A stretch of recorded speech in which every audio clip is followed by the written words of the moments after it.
It's a new year. Baselode's up and running. We're exploring our Catharsis project, and I've got a very exciting story to really get you guys excited for what's going to happen at Catharsis. Don't get me wrong, we love Accio. We're going back to Accio this year, but right now the focus has to be on Catharsis. Great story. James Sykes, CEO and Director of Baselode Energy. Mr. Cameron McKay is up at site right now, getting the field program up and going as per our news release accompanying this video. Please focus on this video. I haven't seen a target that is this enticing or encouraging in my career in a very long time, and very happy to present it to you. Forward-looking statements, as we will be making them. So as mentioned, we love Accio. Accio is up here. We spent all year drilling it. We think it's got huge potential for future development. We just completed a $3 million raise in December, and we're going to be putting the majority of those funds towards Accio. So why aren't we going to Accio right now? It's basically comes down to a logistics situation and how we can better spend our shareholder funds. If we were to go up to Accio right now, it would be helicopter supported program. Helicopters cost a lot of money. And especially in the winter time, you don't have the same daylight hours as you would in the summertime. So your helicopter can't fly as long as they would in the summertime. And because it's winter, that means you need to bring in a lot more fuel for just heating your camp, heating the drills.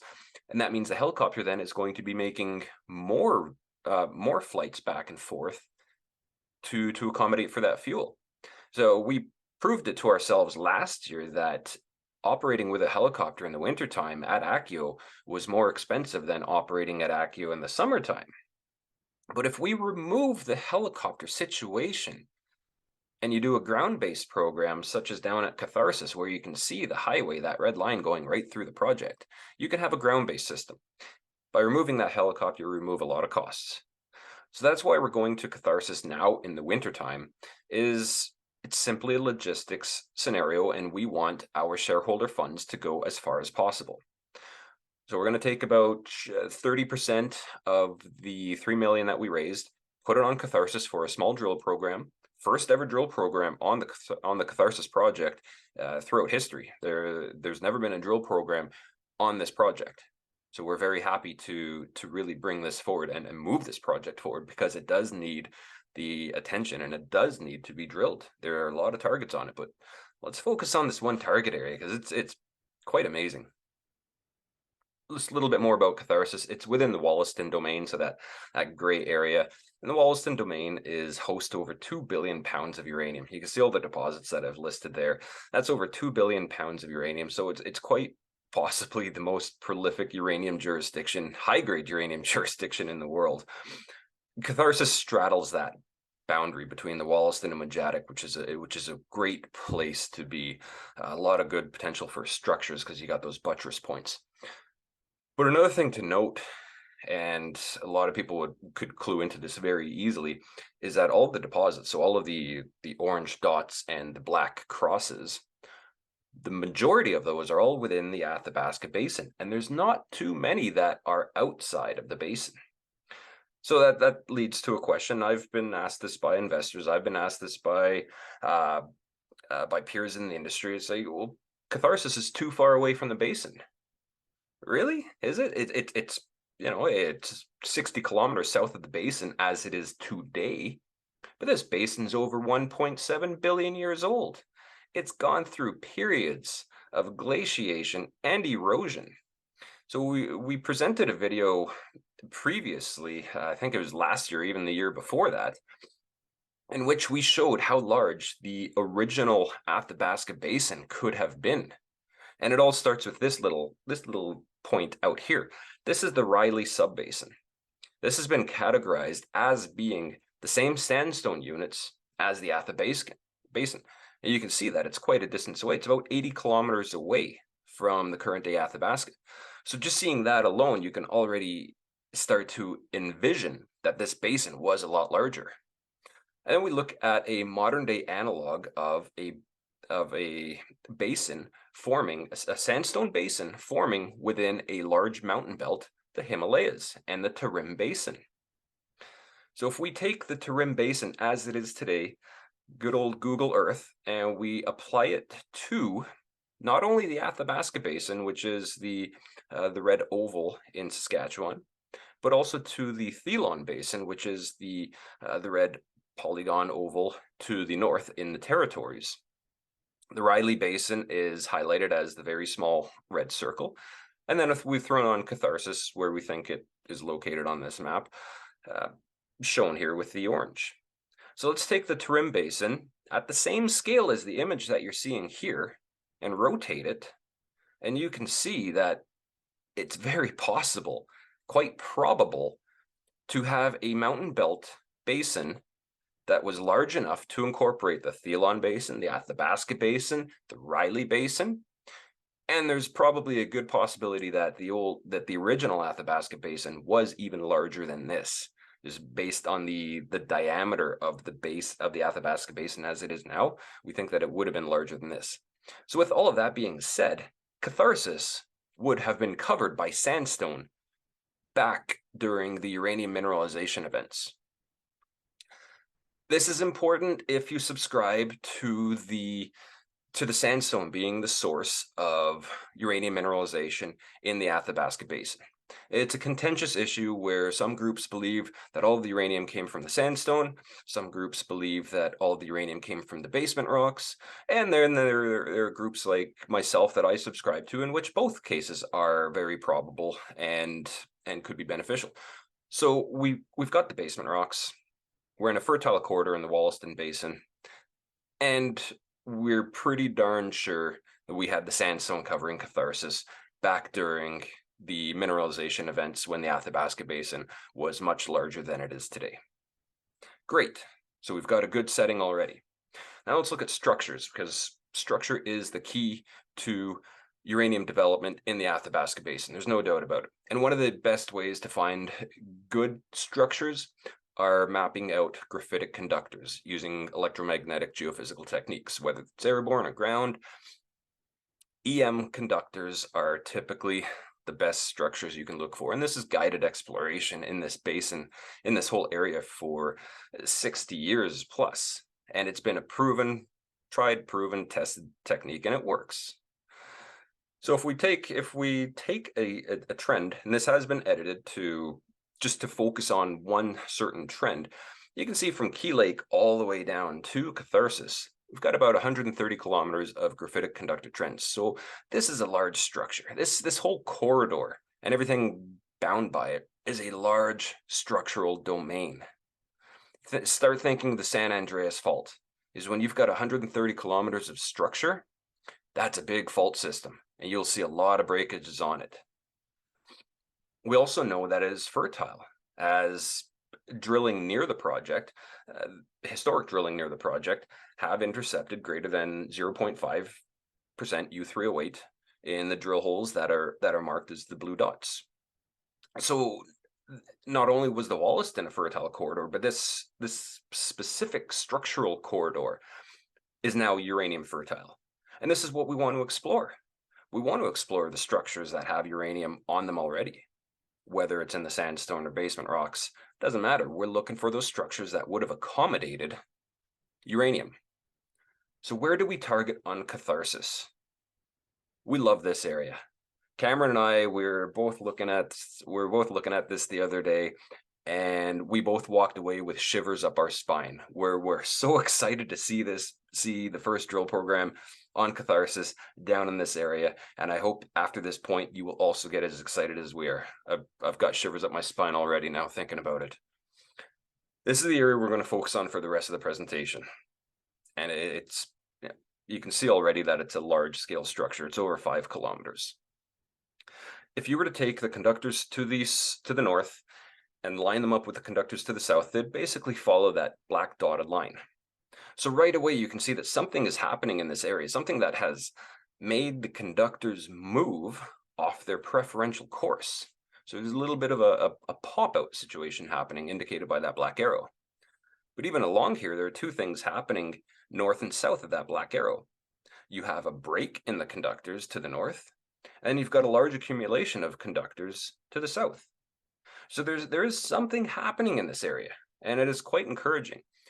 Now, what we can actually put a name to this structural system using this strike slip fault lexicon, which we're confident this whole system is a strike slip fault just because of the orientation of the rocks and the conductors and everything. What we're going to focus on is a paired bend bypass fault system, which is highlighted down here. You don't necessarily need the bypass fault itself. A paired bend fault system itself, which has a restraining bend and a releasing bend on it, is definitely good enough, because when you've got two major faults within a fault system, you've already doubled your opportunity for breaking rocks, which is what we want to do to encourage fluid flow within these rocks. So this is already looking like a great system. And as per usual, I've said this many times, we're looking for these lozenges and sigmoids. We're looking for them in the rocks. We're looking for them preferentially through geophysics, because that's how we have to visualize the rocks at depth. It's through geophysics. We can't do it otherwise. We can't X-ray. We don't have X-ray vision. We're not Supermen. So let's focus on this paired bend bypass fault system and apply it to our Catharsis project. First of all, just very quickly, how this system works.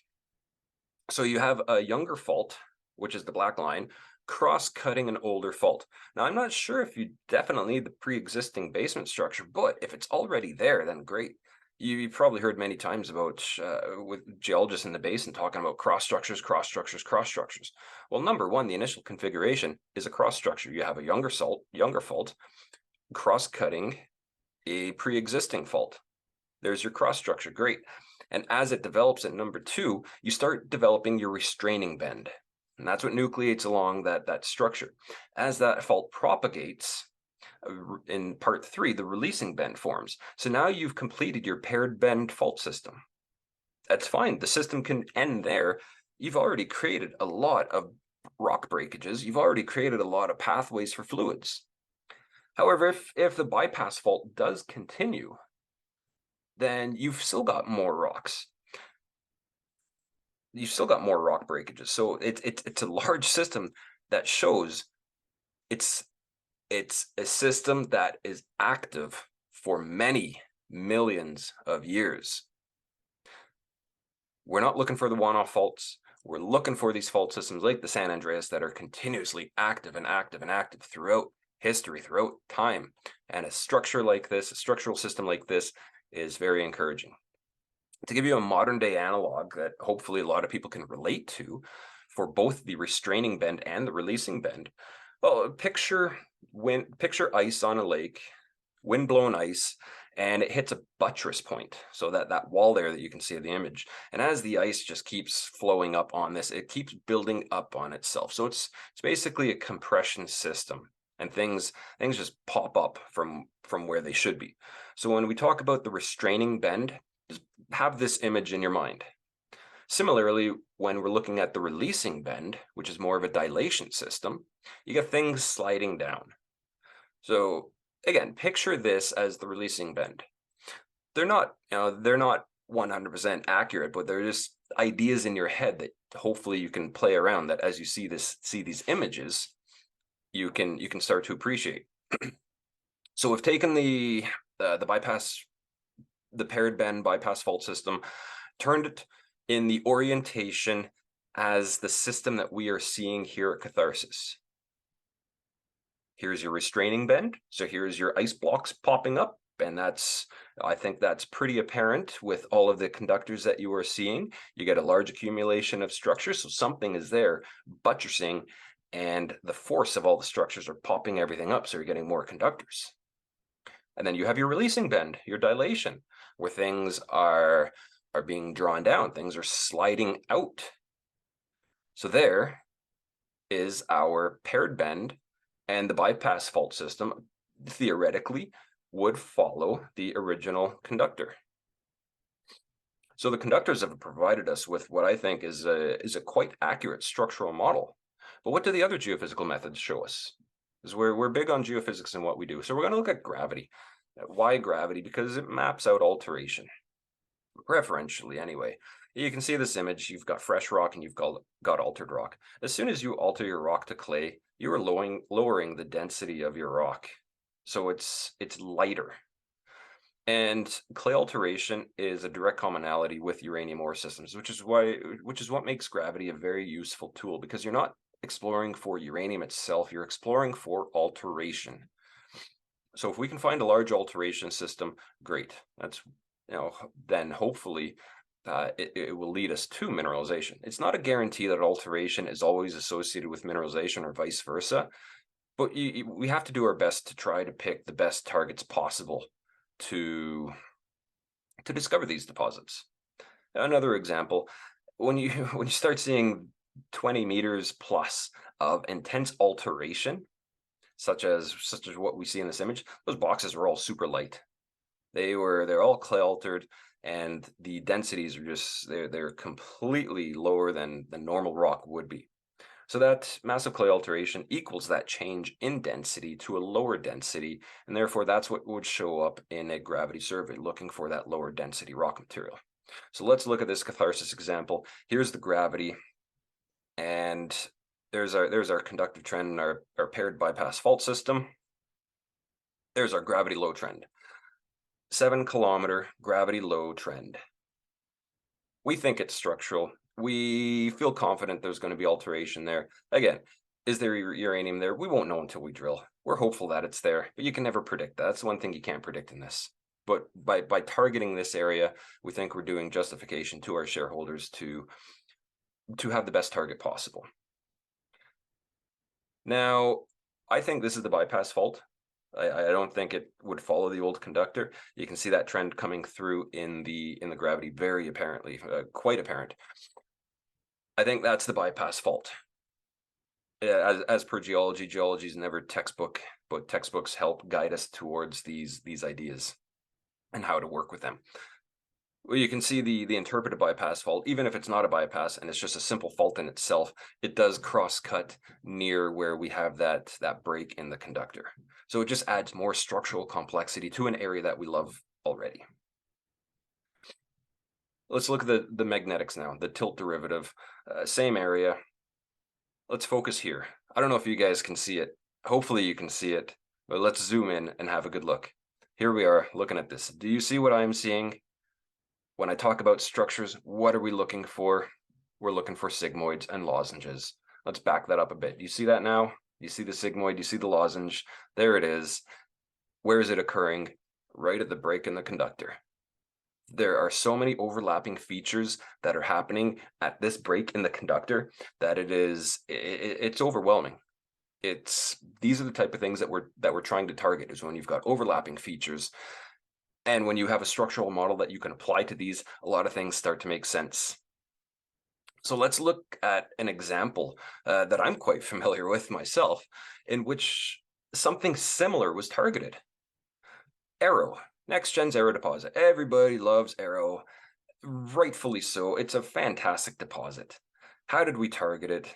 It was very simple. It was a gravity low bullseye at the center of a conductor break. So the conductors are the black lines. The gravity low is that big blue bullseye, and you can see where mineralization is.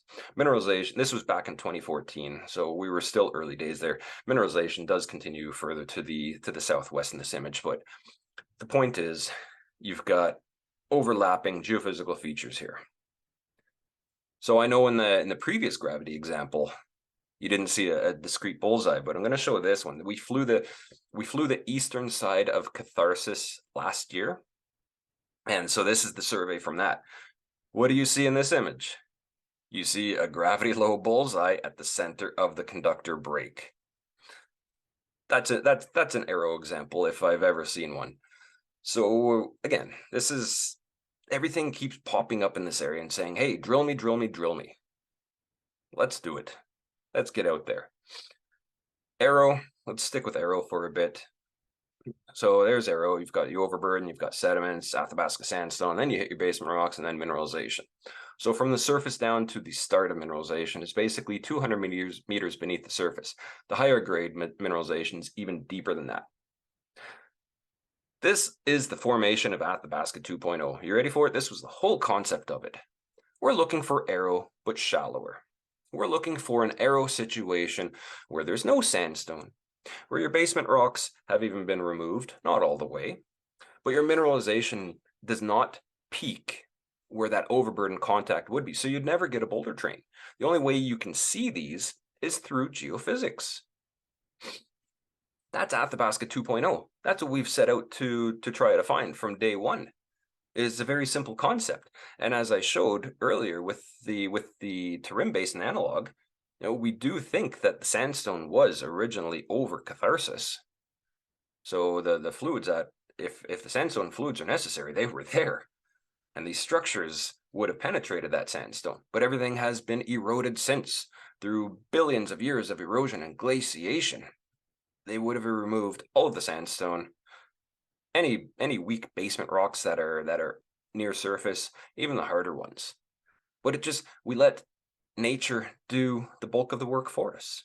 It's plowed everything off, and hopefully we can make an arrow discovery within 50 meters of the surface. That's Athabasca 2.0. Can't stress that enough. So since we've been talking about Arrow, let's throw in Triple R as well. Let's look at that whole Patterson Lake South corridor. And can we apply this paired bend bypass fault system? I think it's possible. You got to take it with a grain of salt. But look at the conductors I've highlighted in red. Again, I have edited this from the government details, so I've just taken a lot of the outlier gray conductors off some of the area to focus more on these ones that are in the centralized location. But when you look at this, hey, look, you got a whole whopping load of conductors building up in this area where Triple R is. Is this your restraining bend? And you don't have a lot of conductors up here, but as I showed with a previous image, you have conductors that are separated from each other, and right in the middle you've got Arrow. Is this the releasing bend?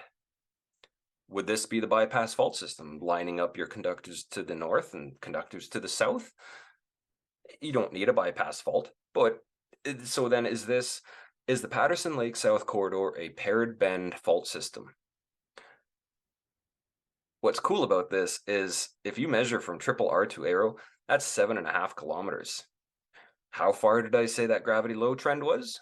Wasn't it 7 kilometers? Look at that. Very similar comparisons between Catharsis and the whole and the Patterson Lake corridor. This is exciting. So we do see a lot of similarities between what we're seeing at Catharsis and the Patterson Lake South corridor. Similar structural model, similar size. The only difference is Catharsis has never been drill tested. This is why we're so excited, because we think, hey, if we can have an Arrow, why not have a Triple R as well? Could you imagine having 500 million pounds within this area that is all open pit near surface with no major water bodies to deal with, within trucking distance of a mill? Oh, that's wishful thinking. Let me just say that. My fingers are crossed, my toes are crossed. I'm gonna start crossing my beard hairs, but I hope it all turns out, and I really do hope something is there. So we're gonna go test this area. We're gonna go test the Arrow Analogue model with our drill program this year. We're going to focus on this. We'll leave the Triple R model alone for now, just because of the amount of overlapping features we're seeing in this area. We're going to put all of our drill meters in there. So we're looking at a 2,000 meter drill program. We'll have about 8 drill holes in total in 4 drill collar locations. So that means we're going to have 4 areas that will set up the drill, and we'll do 2 drill holes from each of those locations. So we're going to target shallow, we're going to target deep. Obviously, if we hit, that changes everything. But as it stands now, we're going to target basically, I think it's 1.2 to 1.5 kilometers of strike length in that area. That's a large distance for 8 drill holes to cover. But hopefully our drill targets are going to be in the right areas, and hopefully it doesn't take us long to find something. If we hit alteration and big structures, that's a win for us. That is a huge win. We don't need to hit mineralization right away. It would be awesome. It would be greatly appreciated if we did. We'd all love it. But if we hit the right environment, if we hit the right alteration to warrant further investigation, that's a big win for us. Camp build's ongoing at site. The crew's up there, so as I mentioned, Mr. McKay is up there overseeing a lot of the builds and getting the targets ready. potentially start drilling before the end of January. I don't think that is impossible. I think that is quite doable. So let's hope that everything plays out nicely and we can get the drills turning before the end of January. And as I mentioned, we're just going to focus on that releasing bend structure, the Arrow Analogue target, because it's so big as it is that it deserves more than 2,000 meters of diamond drilling. But if we hit right away, then that changes everything. Thank you very much for watching. Baselode is part of the Ore Group of companies. Metal Energy's been kicking butt recently, especially with the Mana Bridge project. A lot of great results coming out of there. More to come. We've still got about half of the assays to come out, so please keep your eyes open on Metal Energy. Also, take a look at American Eagle Gold. If you haven't followed that story, they made a whopping discovery, a big copper gold discovery, 800 meters mineralization out in BC. Brand new story. They still have assays to come out. So again, keep your eyes open on these companies. Keep your eyes open on the Ore Group. QC Copper and Gold's always got great things coming out. Ore Group of companies, an outstanding stellar group to follow and increase your shareholder wealth. Thank you very much for watching. I really do hope that you took a lot away from this. I hope that you see what we see, that we think there's a really strong analog. We think that the geophysics is pointing to something. It's just going to take drill holes to figure out if it's mineralized or not. Thank you again. We'll catch you on down the road. Take care.